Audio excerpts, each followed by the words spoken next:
Let's talk about equations of a line. So we're looking at a straight line.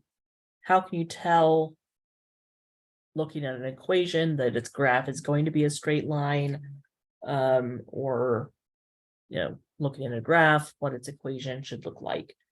And I'm not going into proof of this being so, but just saying that for any straight line, that the x and y coordinates of each point on the line have a relationship where there are real numbers a, b, and c, such that ax plus by equals c. A or b, either one of them can be zero, but they can't both be zero. So you have to have at least an x or a y in there. This is the general form of the equation of a line. It's not a super useful form because a, b, and c don't actually tell us anything directly about any specific point on the graph.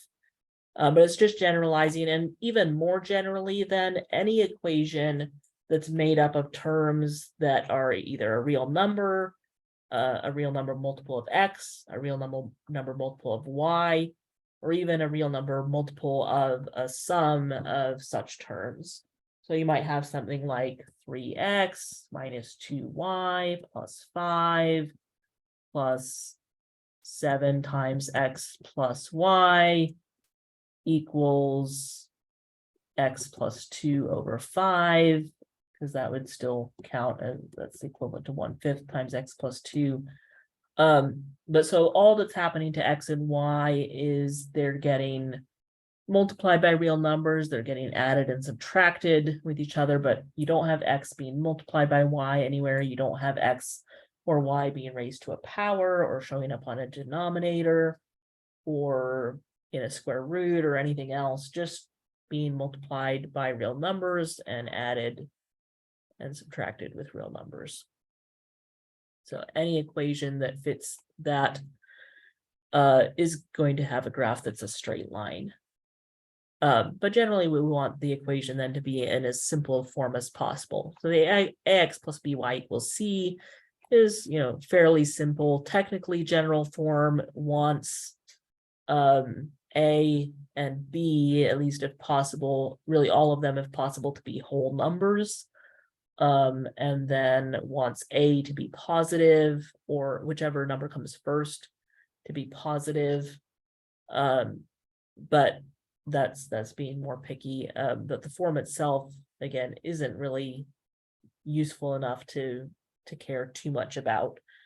There are some other more useful forms that actually include information about the line, and they have their own tools, but just a brief overview of those. Point slope form, y minus y1 equals m times x minus x1, with m being the slope and x1, y1 being any point on the line. This is good. It tells you directly a point and slope, so you can graph the line from that without doing any extra calculations. But you can also go the other direction, looking at a graph or given a point and slope, or even given 2 points, to come up with the equation for the line. Whereas the ax plus by equals c, you'd have to do some, maybe set up a system of equations or something to figure out what a, b, and c should be.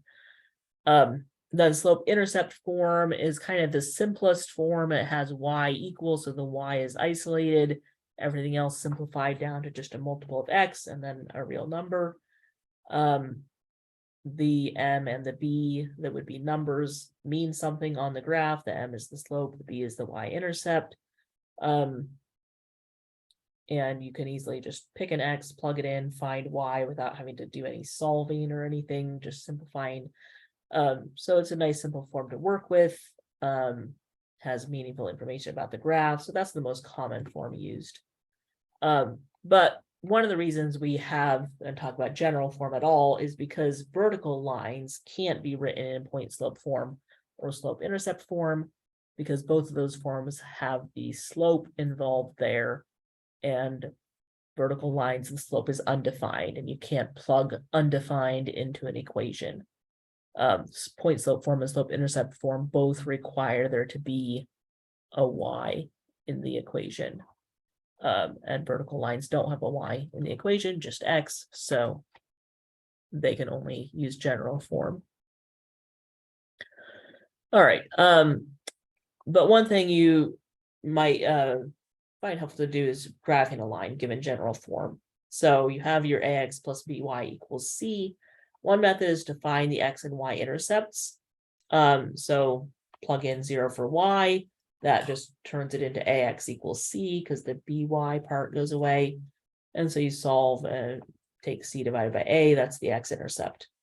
If x is 0, the ax part goes away. You're left with by equals c, and you solve and get c divided by b for the y-intercept. Those shortcuts, you're probably not going to use this enough to need those, but if you were doing this a lot, then you get to the point where you don't necessarily have to solve the equation. You can just do those divisions and come up with the points.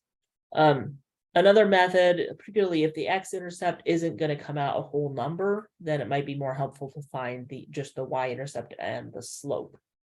So if you solve for y to get slope-intercept form, you would subtract ax from both sides and then divide both sides by b, and you end up with y equals negative a over b x plus c over b. So you have there the y-intercept c over b, but you also have then the slope being negative a over b. So again, if you had to do it a bunch, you might see that pattern and you could find the y-intercept and the slope without having to actually do that solving process. But I'm not going to use the shortcuts. I'm just going to show the process. So first example, 2x plus 4y equals 8. If I set x equals 0, that would be 4y equals 8. Divide both sides by 4, y equals 2. If y is 0, then we would have 2x equals 8. Divide both sides by 2, x equals 4. So y equals 2, that's the y-intercept. That's the point 0, 2, because that's going with x equals 0. And then the x equals 4 is going with y equals 0. That's the x-intercept. So it's 4 on the x-axis, 2 on the y-axis for the graph. And you have that line. If you skip, so if you just go straight to solving 2x equals 8 and 4y equals 8 and get x equals 4 and y equals 2, the temptation can be to try and make those be the x and y coordinates of a single point. And that's not what's going on. So we're not looking at the point 4, 2. We're looking at 4 on the x, 2 on the y-axis. We could solve this for y. So subtract 2x from both sides, get 4y equals negative 2x plus 8. Divide everything by 4. And we have y equals negative 1/2 x plus 2. And you have there then the slope, down 1 over 2, that pattern happening. And you have the y-intercept of 2. So either way there would work. Just a matter of preference. The next example, if I try and do the 3x equals 8 part, that's going to come out 8/3 for the x-intercept.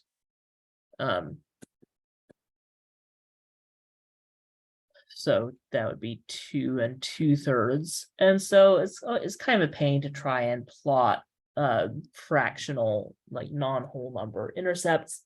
So we probably want to do some other way. So if we solve this for y, subtract 3x from both sides, then negative 4y equals negative 3x plus 8. Then divide everything by negative 4. It comes out y equals 3/4 x minus 2. So we have the y-intercept that we also could have gotten by taking negative 4y equals 8. Negative 2, and then the slope is 3/4, so up 3 over 4. So up 3 over 4. And when I connect those points, they do go through that place on the x-axis, but I didn't have to plot a point that had a fraction as its coordinate to get that line. Right? So last example, x equals 7. There's nothing to do other than really recognize that's a vertical line. And so it's going to go through 7 units to the right, going through 7 on the x-axis. Vertical line. There's not really any calculations to figure that out, kind of just something to know when you see that. So that's just generally equations of a line, particularly general form, but just some general information there.